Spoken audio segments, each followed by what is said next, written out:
Namaste, y'all, and welcome. I'm Christina with Jai Bhakti Yoga Foundation.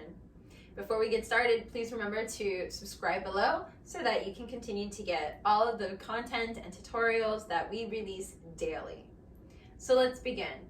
Today we're working on Parsvritta Padotonasana, which is also known as forward folding, and we typically do this with the wide legs. So the traditional name would be wide-legged or straddle standing forward fold. We're going to adapt that into the chair today. So if you have arms on your chair, then if you happen to have chairs without arms in your house, then I would suggest you go for those. But if you have no other option, no problem. Let's go ahead and bring those bad boys into the practice. So you'll be able to come to the very top edge of your seat and then extend the legs out in front of you here. Keep a gentle bend in the knees to start. No need to extend the legs any further than that.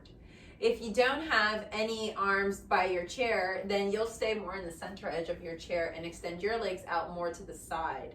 And if you feel like extending the legs out and bringing the heels into the ground and toes up, by all means sustain yourself there by zipping up through the lowest part of your belly and then drawing the belly button in by squeezing the glutes and engaging the thighs even more. This would be a more advanced variation of this particular pose. Most advanced would be to keep the feet down as we work our way to coming forward. So to begin, we'll start in the modified variation. You're always welcome to progress as you feel comfortable. Ensure that your bones of your seat are pressing into your chair. And then again, make sure that the knees and the feet are in the same direction. And you're gonna need your blocks nearby. If you don't need your blocks, then that's fine. You don't have to utilize them, but I always encourage the use of these tools as they bring the earth to you and they allow the practice to become more accessible and adaptable. So let's come into a forward fold. We're gonna come forward. You wanna hinge from the hip flexors. You don't wanna round the spine. You wanna stay long. And I'm gonna turn my chair so I'm out more to the side here. I'll move my blocks along with me so that as I come out into this space, I am hinging from the hip flexor and allowing myself to come forward here. As I'm exhaling, I'm drawing my belly button in so that I'm creating more space to come forward. This is very similar to what we do in the standing variation. You're gonna press into the heels of your feet and into the balls of your feet so the toes are soft, and then let your hands touch the blocks. From this space, you're gonna go ahead and begin to lower yourself down until you feel the most comfortable here, looking in the direction of behind you, so you're gonna look underneath your chair. For some of you, you might really enjoy placing a block underneath your forehead and taking the hands out in front of you and resting here and pressing into the palms of your hands, pressing your knees back and pushing into your heels. If you want to extend the legs out longer, you can extend the legs out longer. You can extend the legs out to the variation of choice. Really being mindful here to stabilize through the core and pressing your seat into that chair by pushing into your hands. To begin to come out of the pose, you'll walk your way up.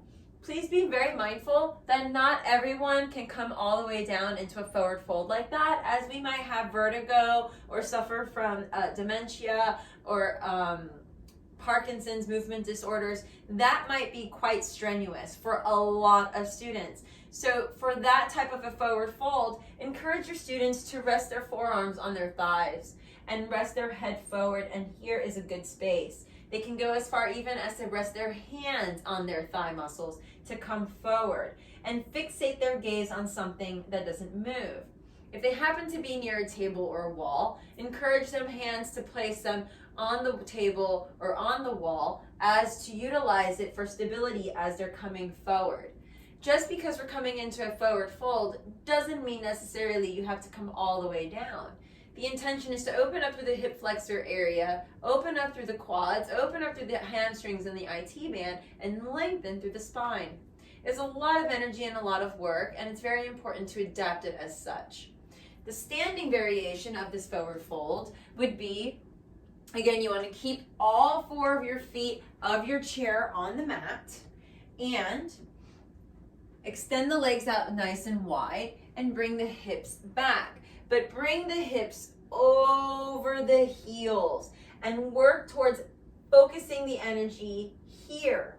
Your hands can rest here. Your chest with a pillow or a blanket could work quite nicely to rest here, training the hands on the chair and giving the student the opportunity to work on engaging the thigh muscles and pushing into the outside edges of their feet, keeping the hips over the ankles as opposed to behind.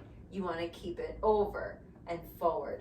This will give you the space you need to create a posterior tilt so you can draw yourself forward more and down in the direction of the ground. The other option that your students can do here is you can turn your chair and reach for the back of your chair and drop the elbows down as though they were in a modified dolphin pose. And work here without letting their head go below the heart.